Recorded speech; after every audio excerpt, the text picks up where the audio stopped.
दोस्तों आज हम जीएसटी के बारे में चर्चा करेंगे। जीएसटी क्या होता है? एक प्रकार का अप्रत्यक्ष कर होता है। इसका फुल फॉर्म होता है गुड्स एंड सर्विस टैक्स।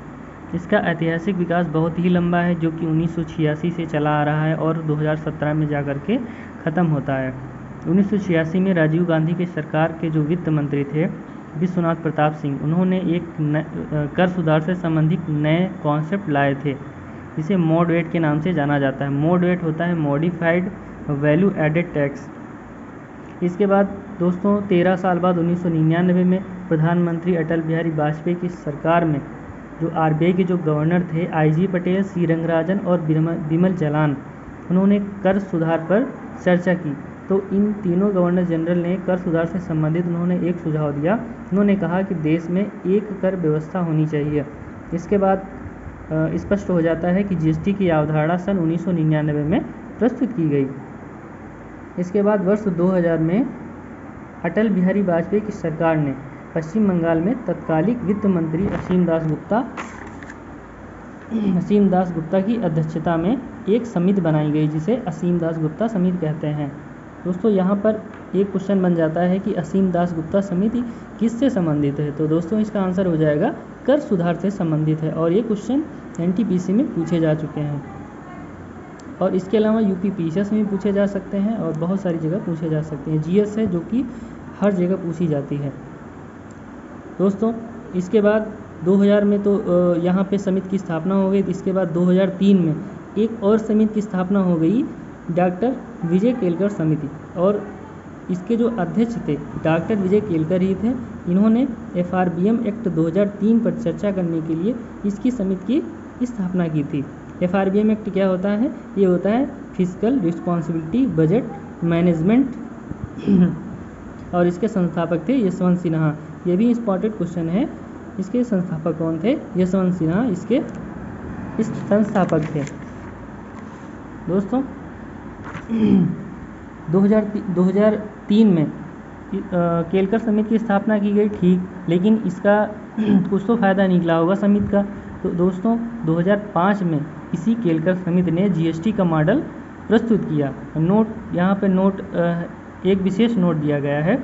12वें वित्त आयोग ने भी जीएसटी लागू करने का सुझाव दिया था। 12वें वित्त आयोग का गठन 2002 में सी रंगराजन की अध्यक्षता में 2005 से 10 तक, ठीक है दोस्तों। और यहाँ पे सी रंगराजन कौन है? ये वही सी रंगराजन है जिन्होंने 1999 में अटल बिहारी वाजपेयी की सरकार को एक कर लगाने के लिए सुझाव दिया था। उनके साथ साथ और भी दो गवर्नर थे, जिनका नाम था आईजी पटेल और सी रंगराजन। दोस्तों इसके बाद 2005 में तो खैर समर्थन मिल गया। इसके बाद 2006 में आते हैं। 28 फरवरी 2006 को वित्त मंत्री पी चिदम्बरम ने वर्ष 2006-07 का एक बजट प्रस्तुत किया। सामान्यतः जो भी हमारे यहाँ का जो केंद्रीय बजट होता है या आम बजट होता है, उसे वित्त मंत्री प्रदर्शित करता है बजट में, लोकसभा में। तो उन्होंने अपने बजट में पहली बार जीएसटी का उल्लेख किया। सरकार ने जीएसटी को 1 अप्रैल 2010 से लागू करने की घोषणा कर दी। इसके बाद 2006 के पूरे 2010 में तो लागू करने की घोषणा कर दी, लेकिन इसके विरोध के कारण इसको रद्द कर दिया गया। फिर इसके बाद जब प्रधानमंत्री मनमोहन सिंह की सरकार आई 2011 में, तो वित्त मंत्री जो प्रणब मुखर्जी ने जीएसटी में 115वां संविधान संशोधन विधेयक लोकसभा में एक बार फिर से प्रस्तुत किया। वो हार नहीं माने। वो चाहते थे कि ये जीएसटी बिल आना चाहिए और देश में एक कर व्यवस्था लागू होनी चाहिए। मार्च 2014 में विधेयक को पुनः लोकसभा में प्रस्तुत किया गया, लेकिन क्या हुआ? लोकसभा भंग हो गई। क्यों? क्योंकि 2014 में प्रधानमंत्री बदल गए थे, लोकसभा चुनाव आ गया था। इसके कारण वो बिल फिर से भंग हो गया, वो असफल रहा। जीएसटी का 122वां संविधान संशोधन विधेयक लाया गया। ये कब लाया गया था? 19 दिसंबर 2014 को, जो कि मोदी सरकार लेकर के आई थी। इसके बाद मई 2015 में जीएसटी पर लाए गए 122वें संविधान संशोधन विधेयक पर चर्चा की गई, ठीक है। इसके बाद 14 मई 2015 को विधेयक को लोकसभा राज्यसभा की संयुक्त पूर्व समिति को भेज दिया गया। दोस्तों जो भी यहाँ पे डेट वगैरह बता रहे हैं, डेट या सन बहुत ही ऑथेंटिक हैं, और भी किसी वेबसाइट या फिर किसी यूट्यूब चैनल पर देखेंगे या गूगल पर चेक करेंगे तो हर जगह पे अलग अलग डेट और अलग अलग सन बताएंगे, आप कंफ्यूज हो जाएंगे। इसलिए आप जो भी हम डेट बता रहे हैं उसको अच्छे से दिमाग में बैठा लें। अगर आप नहीं बैठा पा रहे हैं तो इसको कॉपी में नोट डाउन कर लें और इसको समय समय पर रिवाइज करते रहें, जिससे कि किसी भी एग्ज़ाम में आप आसानी से रिवाइज करके उसको आउटपुट दे सकें। दोस्तों इसके बाद 2015 में लोकसभा और राज्यसभा में संयुक्त प्रवर समिति को भेज दिया गया। ठीक है, 2015 के बाद क्या आता है, जीएसटी पर केंद्र राज्य विवाद को सुलझाने के लिए, भाई इसमें बहुत सारे विवाद उत्पन्न हो गए जीएसटी को लेकर के, जिसके कारण इतना लंबा ये विवाद चला था। इसलिए इस विवाद को सुलझाने के लिए मुख्य आर्थिक सलाहकार अरविंद सुब्रमण्यम की अध्यक्षता में एक समिति गठन की गई, जिसे सुब्रमण्यम समिति कहा जाता है। इस समिति ने जीएसटी की दरें निर्धारित की। दोस्तों यहाँ पर एक और समिति का मैंने उल्लेख किया है, जिसे कहते हैं सुब्रमण्यम समिति। ये किससे संबंधित है, कर सुधार से संबंधित है। अभी तक हमने कर सुधार से संबंधित 3 समितियाँ बताई हैं, विजय केलकर समिति, असीम दास गुप्ता समिति और तीसरी अरविंद सुब्रमण्यम समिति। ये याद कर लीजिए, एग्ज़ाम के पॉइंट ऑफ व्यू से बहुत ही ज़्यादा इम्पॉर्टेंट है, एनटीपीसी में पूछी जा चुकी हैं। दोस्तों अगला है 22 जुलाई 2015 को संयुक्त प्रवर समिति की रिपोर्ट प्रकाशित हुई। ठीक, उसमें जीएसटी के बारे में उल्लेख किया गया। 1 अगस्त 2016 को राज्यसभा में संशोधित विधेयक सदन में प्रस्तुत किया गया। भाई जब ये वाद विवाद हो रहा था, इसके लिए समिति की स्थापना की गई, तो इस समिति ने जीएसटी के बिल पर संशोधन किया और उसको मॉडिफाइड किया। मॉडिफाइड करने के बाद जो प्रवर समिति थी, संयुक्त प्रवर समिति, इसने अपनी रिपोर्ट प्रकाशित की 2015 में।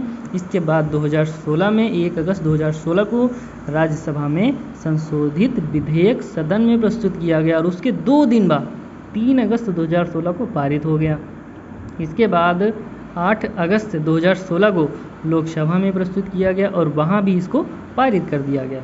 इसे लागू होने के लिए अपने आधे राज्यों का समर्थन आवश्यक था। दोस्तों यहाँ पे एक एक्स्ट्रा फैक्ट की अगर हम बात करें, जब भी संविधान संशोधन किया जाता है ये अनुच्छेद 368 के तहत किया जाता है और संविधान संशोधन की कई सारी प्रक्रियाएँ होती हैं।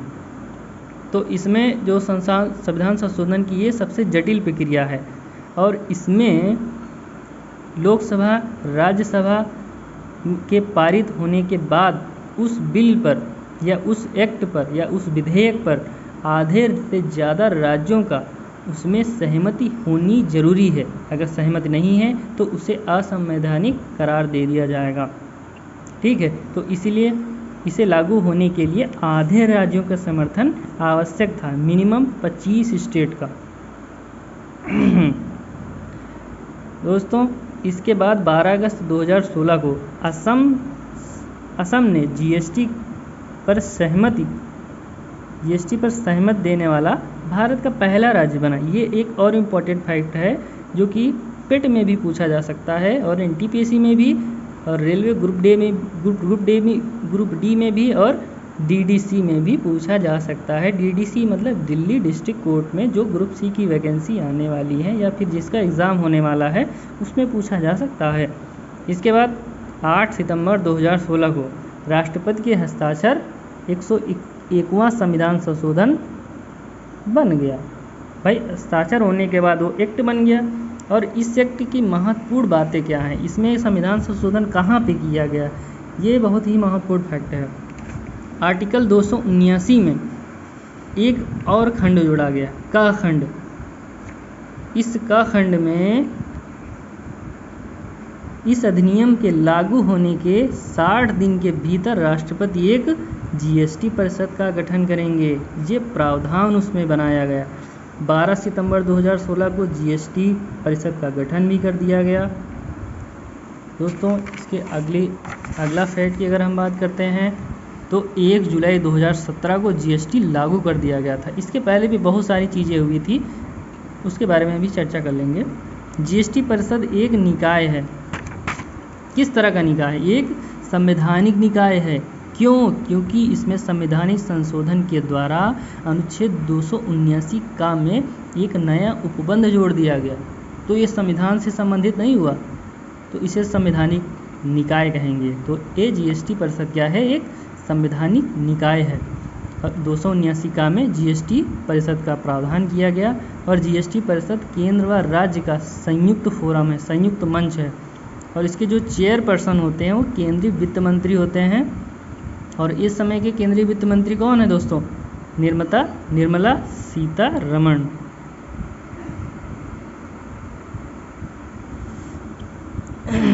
दोस्तों, संघ वित्त राजस्व राज्य मंत्री इसका सदस्य होता है। इसके बाद 29 मार्च 2017 को लोकसभा ने 4 विधेयक पारित किए थे। पहला था CGST bill, IGST bill, UTGST bill, GST compensation on states bill. दोस्तों, अगले फैक्ट्स के बारे में हम कल चर्चा करेंगे। धन्यवाद।